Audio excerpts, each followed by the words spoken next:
大家好，仲有2日就係北帝誕啦。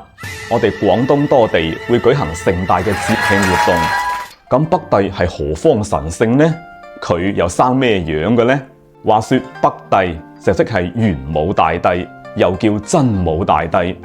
玄武原本係星神嚟嘅，古人將28星宿分為東南西北4組，就形成咗東方青龍、南方朱雀、西方白虎同埋北方玄武4象體系。玄武咧後來又被想象為龜蛇合體嘅動物神，再後來被人格化咗，成為咗統領北方嘅道教神靈啊！咁北帝佢嘅形象係手持寶劍，腳踏龜蛇，威風凜凜嘅，有鎮邪驅魔嘅職能喎。咁北帝明明係北方嘅神靈嚟嘅，何解會受到我哋南方人嘅崇拜呢？請留意下一集啦！